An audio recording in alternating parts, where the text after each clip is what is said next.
السلام عليكم واهلا بيكم، وحشتوني، بحبكم في الله. كل سنه وانتم طيبين يا حبايبي، ويا رب يعود علينا الايام الحلوه الجميله دي بالخير يا رب. اللهم امين. فيديو بقى حلو قوي، من الفيديوهات اللي بحبها بجد اقسم بالله. هي الفيديو اللي بيتعمل من السنه للسنه معاكم ده، انا بحبه حقيقي والله يا جماعه. لا هو رياء ولا فشخره ولا اي حاجه من الكلام الفاضي ده، الوحيد الحمد لله بعيد كل البعد عن الكلام الفاضي ده. ولكن بحبه ليه؟ عشان ده أول فيديو أشوفه آه ويخليني أحب أعمل خير. يمكن كان من لا مش 5 6 سنين، ده أكتر كمان. ما كانش عندي ولا أي منصة، لا على يوتيوب ولا فيسبوك ولا أي حاجة. كنت زي أي حد بتابع وبتفرج، وحتى والله ما فاكرة مين اللي كانت عاملة الفيديو. وكانت جايبة حاجات و بتحط كده في شنط، وقد ايه حسيت ان انا يعني محتاجة افرح حد. ومش هكذب عليكم، الايام دي كانت الظروف عندي يعني على القد خالص. وفاكرة كويس قوي والله اللي انا عملته. دخلت المطبخ وجبت كيس رز وكيس سكر وكيس لوبيا وكيس مش عارف، كل حاجة عندي خدت منها وحطيتها في شنطة. يمكن فاكرة كمان ان كان اللوبيا كان كيس واحد، فحطيته في الشنطة. وجمعت شنطة حلوة كده واديتها لحد كنت عارفة جدا جدا انها هتفرح قوي بيها والله، وفعلا فرحت بيها. فقد ايه انا عارفة ان الحاجات دي ممكن تكون بتفرح ناس يعني. بصوا، لو حسبتي الشنطة دي انها وجبة يوم تسد معاهم يوم واحد، فهي كفيلة بانها تفرح حد وتشيل من عليه هم يوم واحد. يعني لو تقدري تساعدي حد بحاجة بسيطة جدا جدا، وفي عينيكي او في نظرك انت هي حاجة بسيطة جدا، بس هي ممكن تكون بالنسبة للشخص ده هي حاجة هتشيل من عليه هم يوم. ف يا رب يجعلنا دايما سبب في اننا نفرح بعضينا. انا وقتها جمعت شنطه واديتها لحد زي ما قلت لكم كده اعرفها، وفرحت بيها بالفعل. وبعدها ربنا كرمني، طبعا بشتغل وبشقى والحمد لله يا رب. على قد ما بتعب على قد ما ربنا بيديني. فبعديها بقى ابتديت افكر، طب ما انا اجيب حبه حاجات واحطهم في شنط ونديهم لحد يكون محتاجهم.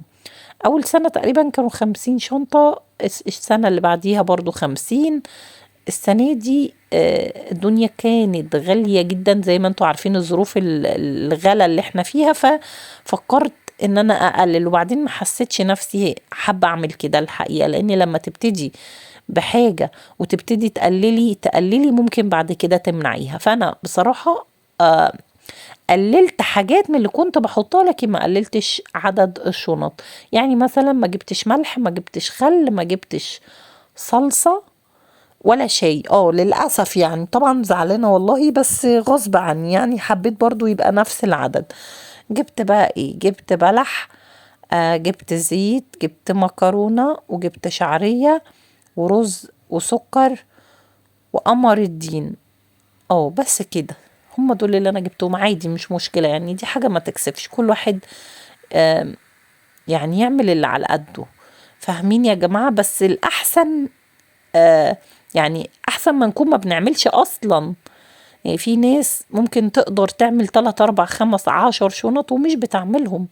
فانتي اللي بيقدر يعمل ان شاء الله لو حاجة بسيطة احسن من اللي ما بيعملش خالص. المهم اني ما لقيتش شنط خالص خالص. بتاع الشنط البلاستيك كل يوم نقول هنجيب شنط وننسى، على ما نفتكر نلاقيه قفل. المهم رحت لما الحقيقة حبة شنط من عندي كده، لحد اول ما تيجي الشنط احط ايه، افضي على طول من شنطة لشنطة. المهم ان هم يبقوا متعبيين يا جماعة. فاهمين؟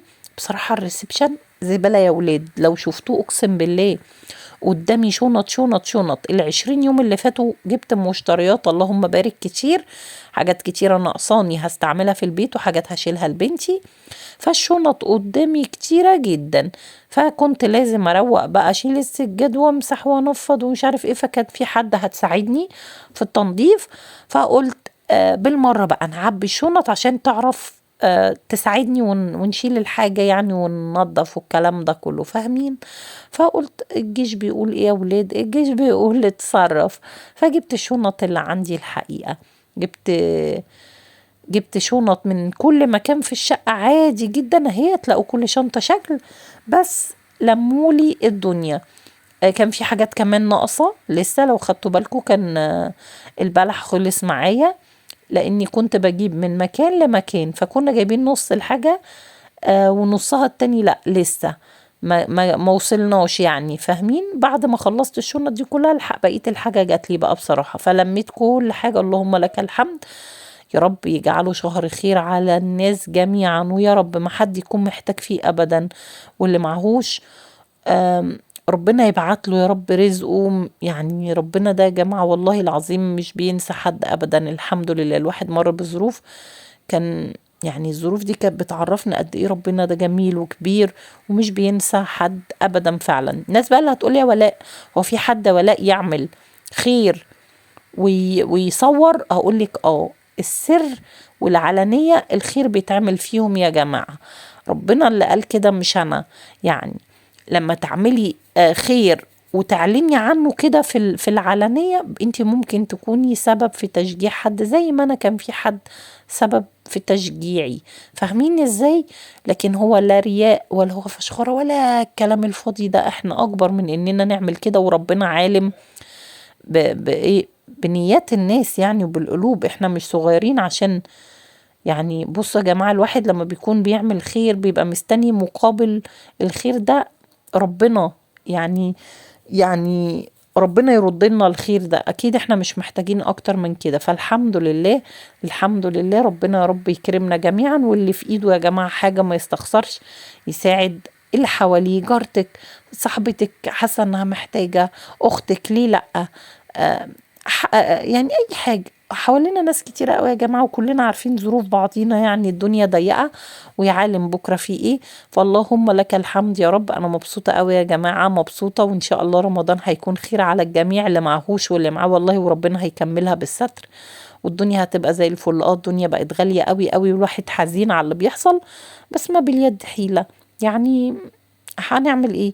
اللي بيمشي على الناس بيمشي علينا كلنا.